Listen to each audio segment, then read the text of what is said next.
And I want to add the closed captions. I'm going to put them up in English. There we go.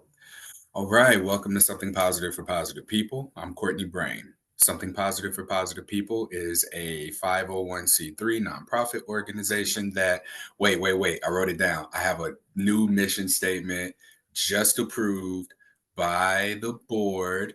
All right, you ready? Something Mhm. Positive for Positive People is a 501c3 nonprofit organization dedicated to supporting individuals living with herpes using holistic approaches. We focus on navigating the complexities of stigma and relationships associated with the virus. Our mission is to provide stigma free communication skills and other resources to sexual health service providers, including therapists, nurses, sex educators, and public health professionals. We advocate for the integration of the experiences of those living with herpes into broader sex education and STD prevention efforts, ensuring a comprehensive and empathetic approach to sexual health and wellness. Ooh, that was That was a professional. good one. Oh, thank you. But yeah, I had to update the bylaws for 501c3 compliance. One of our board members moved. I had to update the address, and then I also had to make the mission statement align with what we're actually doing. Because before, when I began the nonprofit, uh, I was raising money to pay for people to get therapy, and so over time we evolved, and that wasn't really working out. But since integrating more yoga and research into the Something Positive for Positive People platform, we're taking those lived experiences of people we talk to and integrating that into a greater quality of healthcare. So, which kind of segues into how you and I connected. Mhm. You reached out to me through that form that I made uh, that shared the I don't know why, but I had the captions in Arabic. Okay, let's try this again. There we go. Um, you reached out to me through that form where there's a tab on the website. If you haven't been to the website, it's www.spfpp.org. Look around on there. It's been revised. It's much more reflective of what's actually going on with the organization now. So one of the tabs that you reached out through was the consulting training, a consultation consult for the training for healthcare providers. And this is something that's brand new. We're going to announce it at the upcoming conference. So I gave you the details because you reached out about it, but I'm announcing it at the conference, which is on May 23rd. Anyone who's listening, if you haven't already gotten tickets, please hurry and do so because the price is about to increase by $20. Early bird sales end the month of February. So as we get closer to the date of the conference, the ticket prices are going to go up. We have three speakers that aren't myself, um, talking about stigma in healthcare, stigma in the therapy realm, and then we will do a data analysis on the survey responses that we got for the herpes survey that went out in October of 2023, and we just closed it, and now we're taking those responses and performing a data analysis. But check out the events tab as well. We have a lot of upcoming live podcasts. Unfortunately, our guest that was supposed to be here today was unable to make it. She had bronchitis, and I told her, I was like, "Yo, you don't need to like try and power through talking and coughing and stuff. We can reschedule." And ironically, it was while you and I were talking on the phone uh, that she did that, and I was like, "Hey, what are you doing in 3 hours? Are you down to Yeah. record?" So, with that being said, I'll stop the announcements there and just let you introduce yourself, and then we'll just get started with what made you reach out. Okay. My name is Stefanie Woolsey, and I'm actually a wife and mother of 3 sons, and I'm a registered nurse.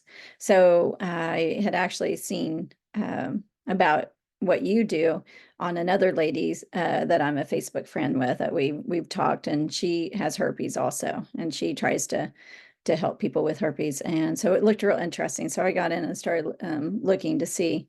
Looked right up my aisle to just learn more because I'm always trying to learn more of how I can help my own community. Yeah, I appreciate that. And it's funny because when you reached out, I couldn't quite tell if you meant to reach out for the reason that I thought you were or if it was something else. So I'm glad that we were able to talk and identify that because the training is something that's more of like a big organization thing, and you were reaching out about it yourself, and I was like, Yeah. "Here's the price, and you sure you want to do this for just Yeah. you?" And yeah, and you mentioned like wanting to do it for the hospital. Like, Mhm. I guess we didn't really get to talk about that. Like, what hospital do you work for? Because I thought that you were just doing this on your own and that you just wanted to be a better nurse for yourself. I didn't know you worked at a hospital until you told me that. Yeah, well, I work on the float pool, and my husband works there also. He's a director, and it's at Columbus Regional Hospital and Indiana. And when you said that, when you were talking about organization, that was just the first thing that popped up because I was like, how could I still maybe do this, and what organization could I go through? And then I was like, well, it'd be nice, if we could get more hospitals involved and doctors' offices and types of that. But since I worked there, that was the first one that popped up. Yeah, well, I would love that. So we can we can discuss like further steps after we finish the recording. But this is exciting. Like I'm newly announcing that. I went through the process of organizing a business plan for it, and I have a consultant, and yeah, I feel very put together in this. It's a matter of I don't know who's going to be the first person. I have someone else who has a lot more organizations who I'm supposed to talk with this week. So we're actually doing this. I can't talk about the process just yet, but I can talk to you about that privately. But I won't Yeah, announce it on the podcast. sure. So yeah, if that's something that you're interested in for your staff, hit me up. So you have a very interesting intersection of your work that you do because you also provide support to people with herpes. Can you tell me what that support is and how you got into offering support to people with herpes? Sure. I actually um, I have a Facebook group called Hope and Healing for Women with Herpes that I opened up last year. And it was just to do that, to be able to just really educate in there. I have different module set up that they can go in and get some training, like guides. And then I just try to post and just educate on different things, such as dating, disclosing, how to treat and prevent outbreaks with medication or naturally. Just trying to hit everything. The most important thing that I try to do is just encouraging them to know that it's going to be totally fine. I've had this for 20 years and it never held me back. So I really try to make that group really encouraging for him. I got this exactly 20 years ago in January. Well, actually, it's February now. So I got it 20 years ago in January. So I very quickly became very depressed with it to the point where I spiraled downward to I was suicidal. Thankfully, I wasn't suicidal for only just a few months when I just turned it all over to God and just trusted in him that he would help me through, and he did, and he just pulled me through. And then a few months later I met my husband. We were actually working together, but we started dating, and we now been married. We've been together 20 years and we've been married, and that's sad. I think it's been 18. He's better about keeping, it's usually the woman, but the man is better about for in this situation, better about keeping up with how many years we've been married. But and we have 3 sons together. So I went really thinking much more about herpes. Like, I've had outbreaks here and there, things that we deal with, but I just talked to my husband about it and never really struggled with it anymore after that, initial diagnosis. And then I just, for some reason last year, just felt just called to go into some herpes groups and started like just going in and listening to what everybody was saying in there.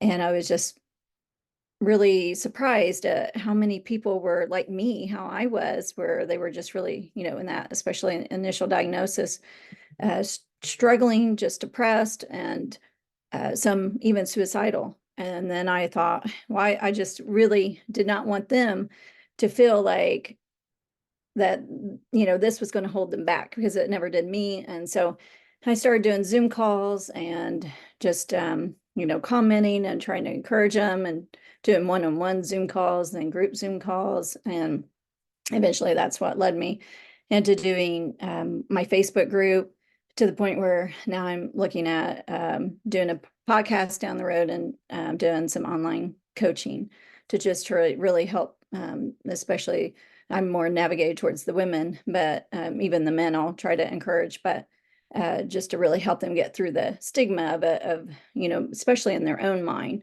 because sometimes I think it's more in our own mind that's holding us back than other people's. Yeah.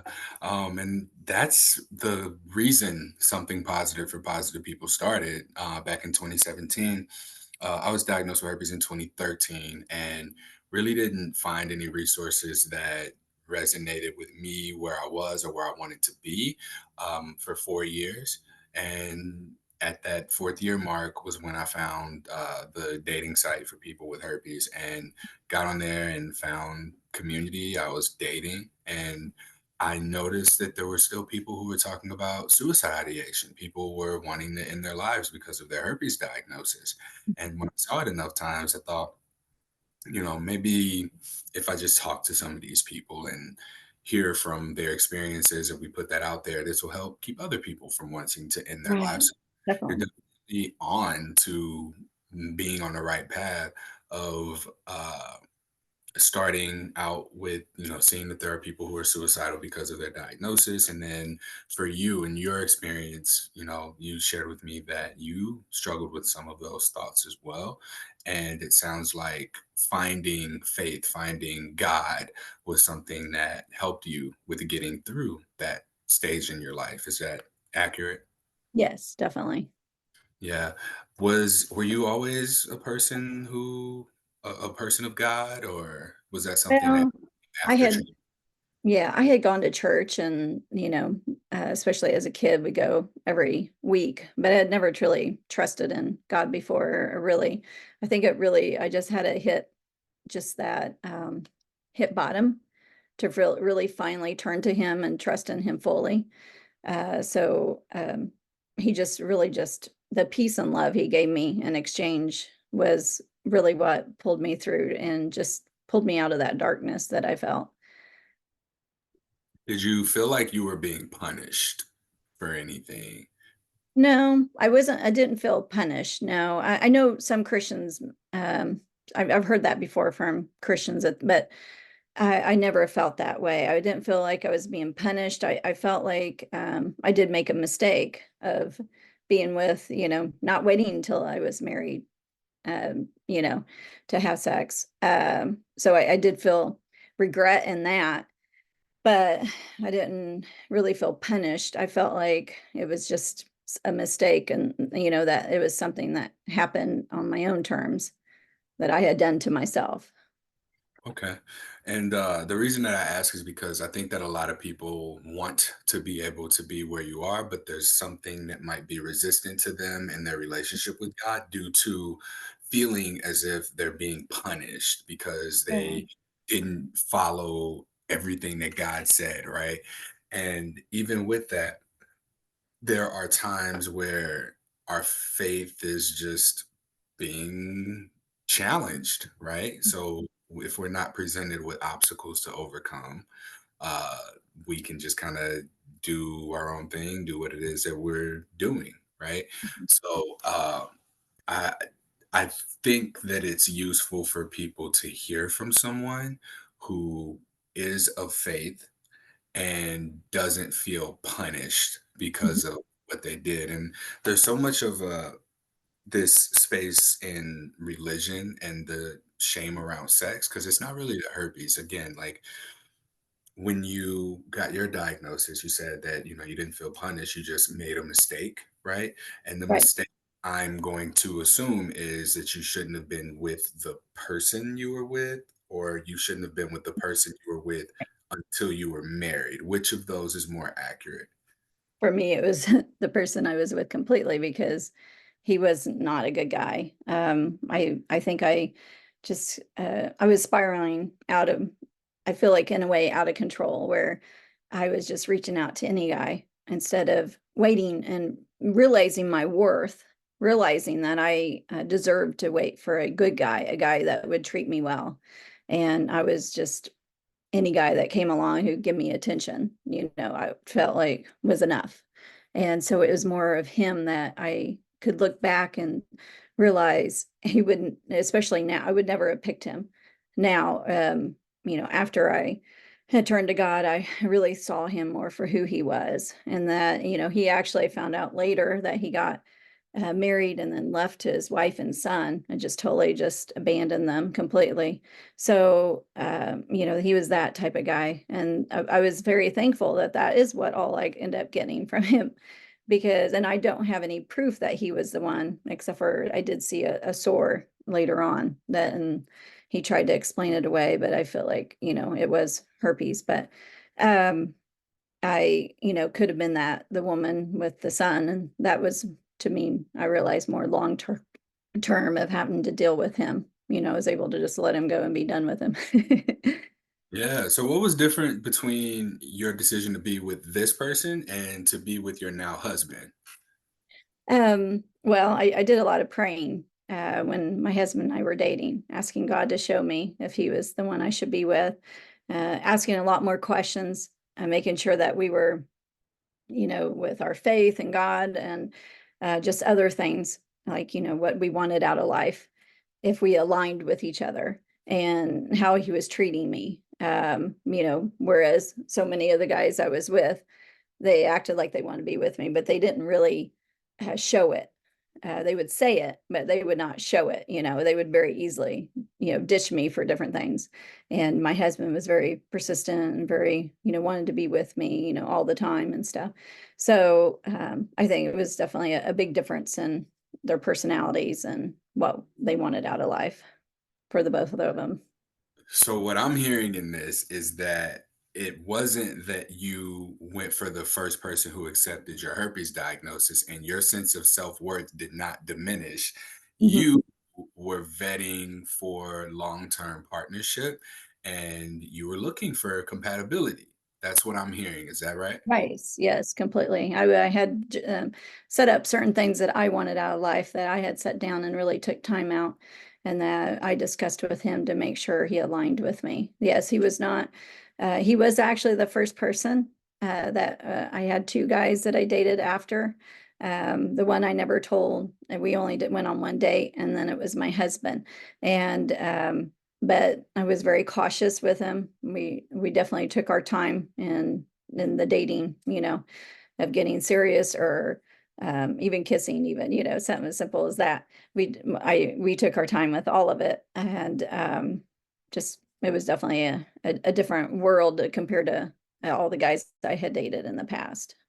Because at that time, with all the guys I dated in the past, I didn't know my own worth, and I saw myself through God's eyes, and that I was worthy to be loved and to find the right one. When you say saw yourself through God's eyes, I want to, I want to make sure people know that this isn't like a exclusively religion episode. Like this is Sure, your sure. you're sharing that. So this is kind of more of a disclaimer to other people. Like I can navigate this conversation. I want people to hear this conversation and relate it to their own experience. So Mhm, whether you do or don't believe in God, the common theme here is a sense of self-trust, a belief mhm, in something that isn't, superficial. It's the belief in some type of faith or hope or trust in that things are going to be in your best interest overall if you believe that and act in accordance with that. So in your case, we're talking about faith, we're talking about God, we're talking about Christianity. In someone else's, it would just be a sense of, okay, this is what I'm choosing. All of my decisions need to align with that choice. Being a Christian has, a textbook, a book to follow. And that's what your faith is in. For somebody who doesn't have that religion, it's going to be about your intention, what your choice is of outcome. So the decisions that you make either support your progression to that outcome or they don't support your progression to that outcome. And that's how I want people to listen. I don't want you to change anything that you're saying. You're doing wonderful. Like I can translate this. So I want you to continue to share. But my question for you is, uh, what does practicing faith look like to you in terms of navigating finding a compatible partner despite the blow to one's self-esteem after a herpes diagnosis? Like you, it's not like you just have a high sense of self-worth. It's that you had this thing happen to you Mhm. of herpes, which inherently might make a person feel like their worth is lowered, but you didn't lower it and like now, oh yeah, I have herpes, but it seemed like your faith kept you above that baseline or got you past whatever your original baseline was in order for you to be able to pursue or seek out the quality of a relationship, marriage, and family that you wanted. So, I guess, like, to more concisely ask that question, what would you say helped you keep your faith? Well, after I was diagnosed and after I did get saved, I went from where I just felt loved, and I felt this, before I felt like I had to find a guy, I wanted to get married, I had to have have kids, and I felt like everything was based on if I found a man and had kids, and afterwards, um, I didn't feel like I needed that anymore. I didn't have to find a man. I didn't, I was totally fine at that point being single for the rest of my life if that's what God, wanted for me or if he wanted to send someone. So a lot of it was just putting faith and trust in that he would send me the right one and that I was kind of putting it more onto what he, would want for me. But just spending more time on other things, do going to church, but also just, other hobbies of taking time out for me of things that I enjoyed and not worrying so much about whether I would be with someone or not. I think so many times afterwards, people get so worried about the disclosure because they're so worried about whether that person was accepting them or not. And they're putting all their hope in finding someone and finding, at this point, it doesn't even matter if they align with them with other things, just as long as they accept them for their diagnosis. That's all that matters to them. They don't even stop to think, well, what if this person has another STD that they could give to them? Or maybe, what if this person is like totally wrong for them long term, and they're going to end up in a bad marriage? They don't see anything, but they just want someone to love them so much. And that really was, I was able to get past that to where I was fine with not needing that love, from someone else anymore. What you just described to me sounds a lot like letting go, which is actually what our cohort of 20 yoga classes is going to be coming up at Something Positive for Positive People.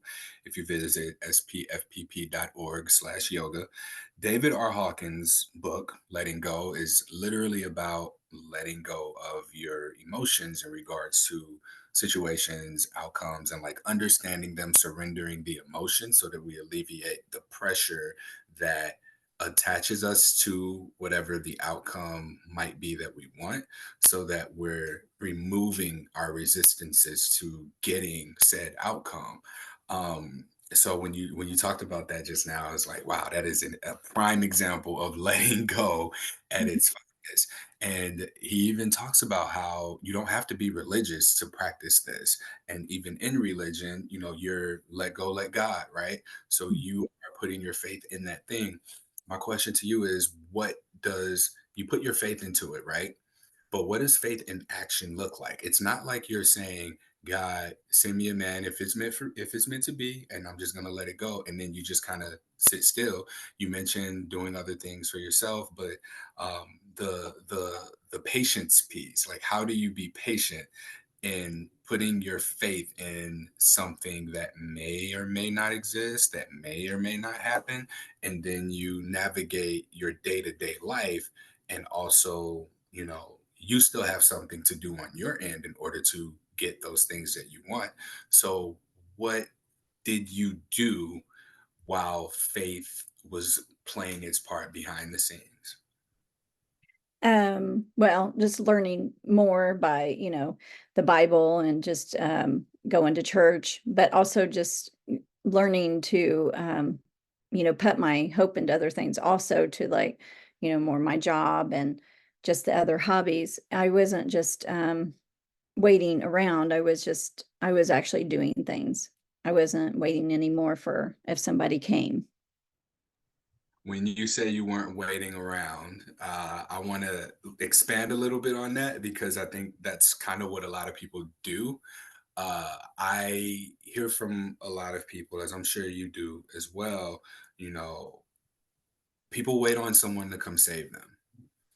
And yes, somebody can come save you, but if you're drowning and you're under the water, someone who can save you may not see you. So you have to put some effort into wanting to survive, into swimming, into getting up there and asking for help. There's a lot of steps that can be taken in order to get, saved or supported or help, but part of it is going to have to be just reaching out. Even listening to this podcast, there might be a therapeutic component of this, but if you're just listening to podcast episodes every week, like, it's been 7 years now.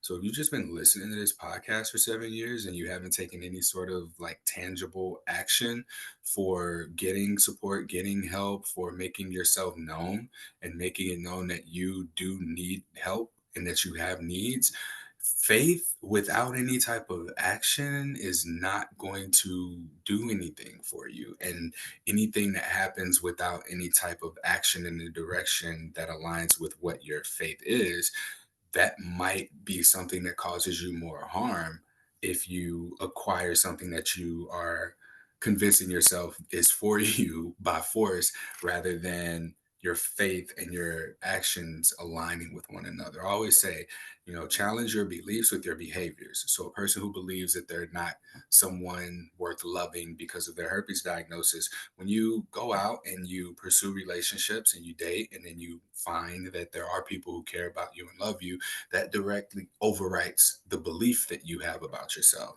And so you've always believed yourself to be a person of faith, a woman of God, right? And so putting your faith into God allowed for you to lead with actions that directly align with your faith.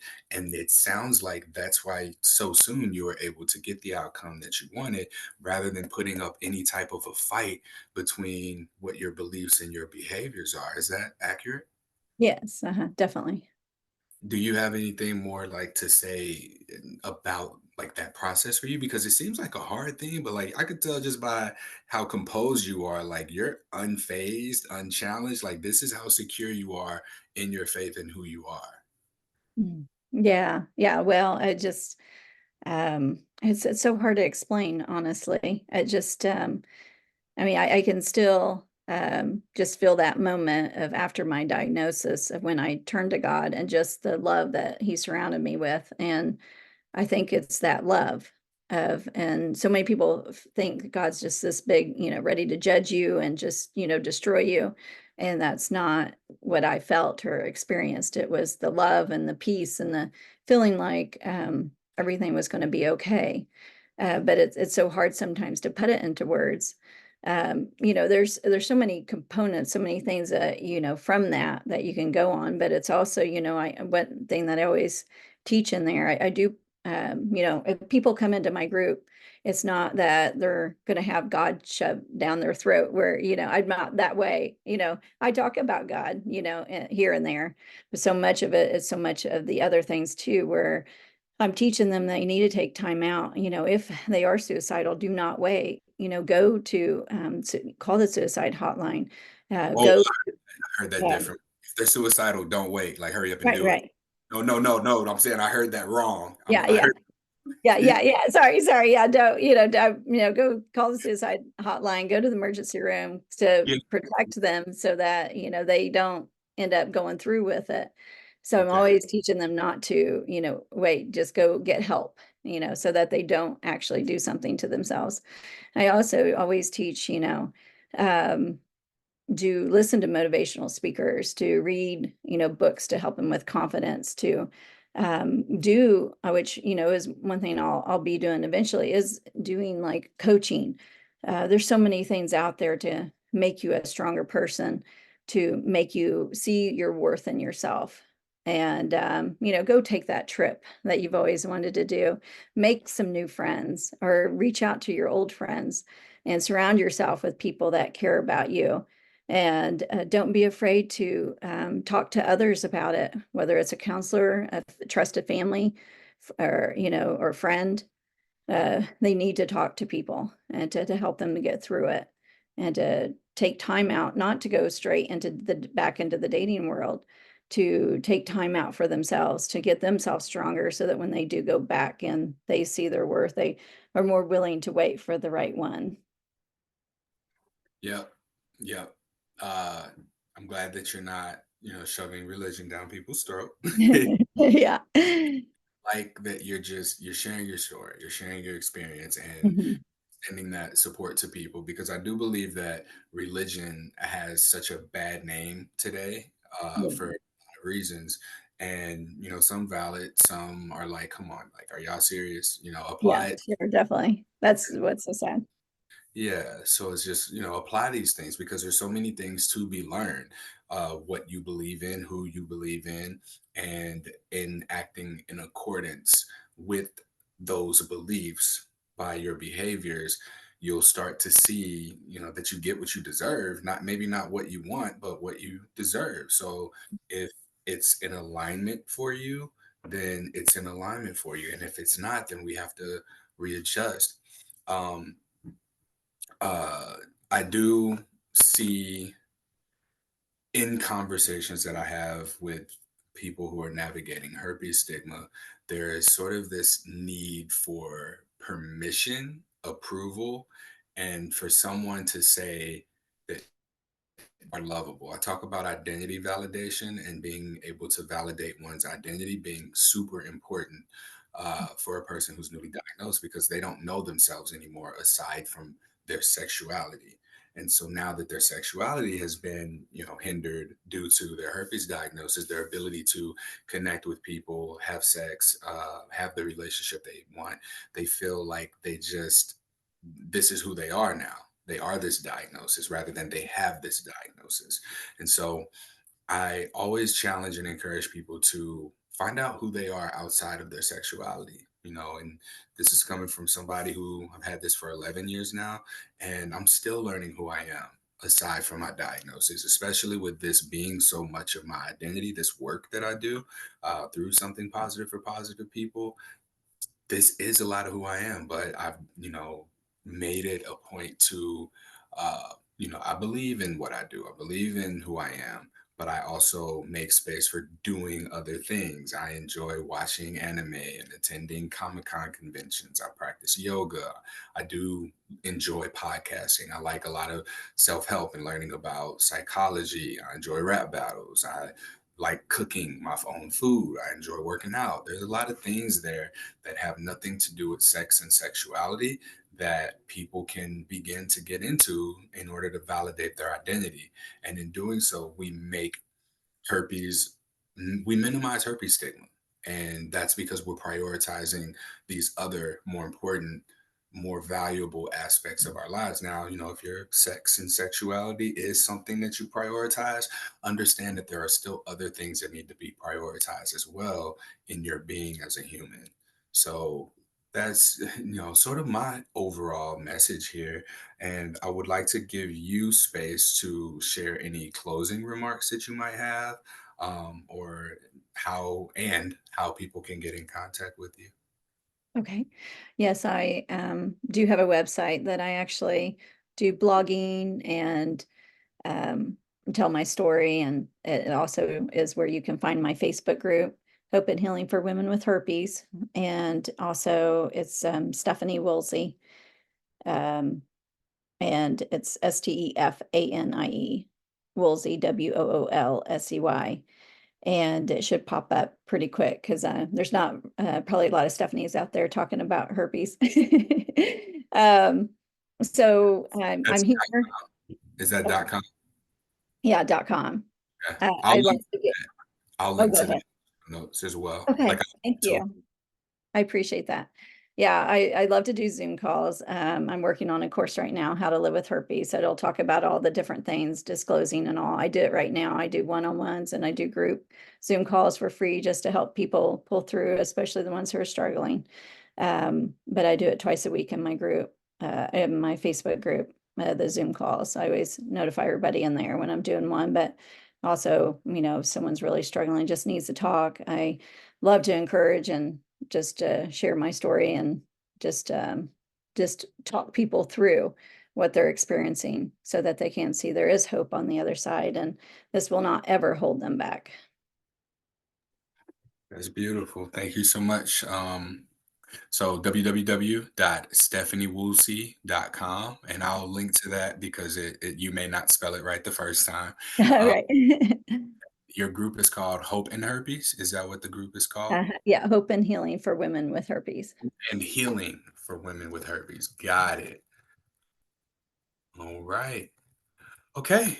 Is there anything else you want to leave us with before I close out, let you go? Nope, that was it. All Just here right. and whoever needs me.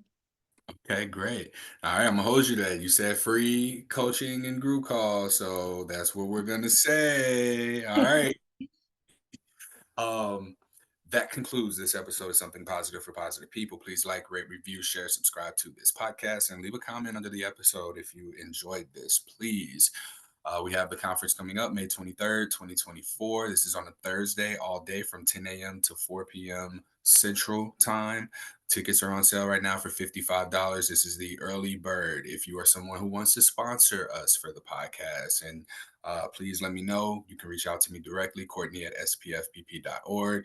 Go to the website, browse around. All of our services offerings are on the page. We are pushing out some programs that we're seeking sponsors for as well. There's an upcoming workshop series. The survey data that came in, we're going to be distributing these to healthcare professionals, people who are looking to disclose, as well as people who are disclosed to. So that's 3 different opportunities to have your organization affiliated with these handouts that are going to be literally distributed everywhere. Podcast series on specific topics. The Q&A, open advice podcast episodes will be launching monthly. The yoga series I mentioned that starts this March. We are trying to get as many people in as we can by February 10th so that we can lock in the schedule in accordance with what people vote on as their best availability so that we can have a lot of live participation. All you have to do is visit spfpp.org/yoga. And then once you become a member, you'll be given access to the group, the yoga classes themselves, as well as the schedule. And we have live events, live podcast recordings, virtually and in person.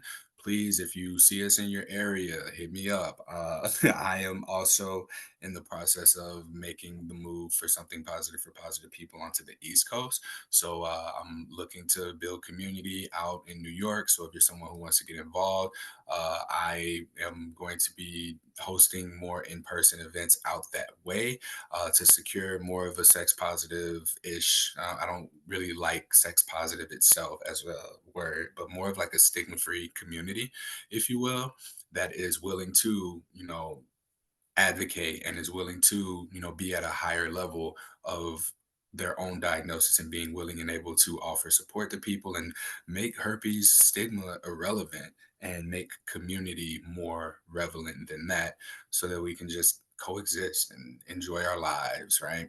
So I believe that at this point is everything. I mentioned that Something Positive for Positive People is a 501c3 nonprofit organization dedicated to supporting individuals living with herpes using holistic approaches. We focus on navigating the complexities of stigma and relationships associated with the virus, and our mission is to provide stigma-free communication skills and other resources to sexual health providers, service providers, including therapists, nurses, sex educators, and public health professionals. We advocate for the integration of the experiences of those living with herpes into broader sex education and STD prevention efforts, ensuring a comprehensive and empathetic approach to sexual health and wellness. Till next time.